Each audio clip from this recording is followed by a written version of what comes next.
लग रही हो यार आटे के रेट देखे आसमान को छूते ही जा रहे हैं। ये तो बिल्कुल सही कहा है यार मेरी मम्मा तो सोच रहे हैं कि वो आटा स्टोर कर लें। नहीं नहीं उनको बोला आटा घर पे स्टोर मत करें क्यों?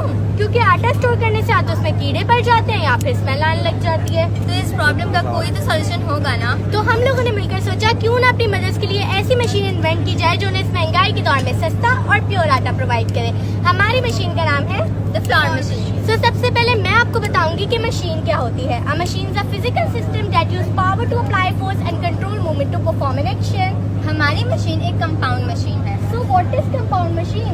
Compound machine consists of 2 or more machines to make the work easier. Now let me tell you the purpose of this flour machine. इस flour machine से ना सिर्फ हम wheat बल्कि और भी whole grains जैसे कि दालें, चावल, मकई वगैरह घर पे बैठे बासानी बिना किसी मेहनत से flour में कन्वर्ट कर सकते हैं। तो ये तो बहुत एक्सपेंसिव होगी ना। नहीं नहीं ऐसा बिल्कुल भी नहीं है। इस मशीन को बनाने के लिए हमारे घर में जो होम अप्लायंसेस आते हैं उसकी पैकेजिंग में जो कार्टन बॉक्सेस होते हैं उसको यूटिलाइज करके हमने इसको बनाया है। इसके अंदर हमने 2 ब्लेड्स लगाए हैं और ब्लेड के एग्जैक्ट नीचे नेट्स है।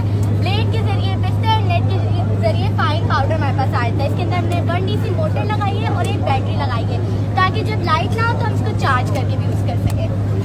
इस मशीन को बनाने का मेन मकसद ये था कि फिजिक्स की थ्योरी को प्रैक्टिकल लाइफ में लाया जा सके ताकि आने वाले वक्तों में इनसे ज़्यादा से ज़्यादा मशीन्स बनाना। ये घर के लिए घर में रख सकते हैं।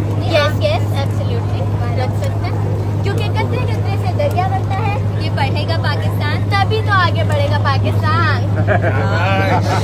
थैंक यू कौन सी स्कूल है आपकी? जी जी सिर्फ Nabi Pak campus. Second position in overall.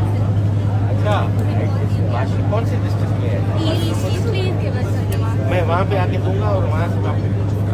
अभी तो मैं इस पे दूंगा। मैं वहाँ पे ये भी पूछूंगा कहाँ बन रहा है टीचर्स आते हैं नहीं ऊपर खड़ी है बोल नहीं रहे। Thank you.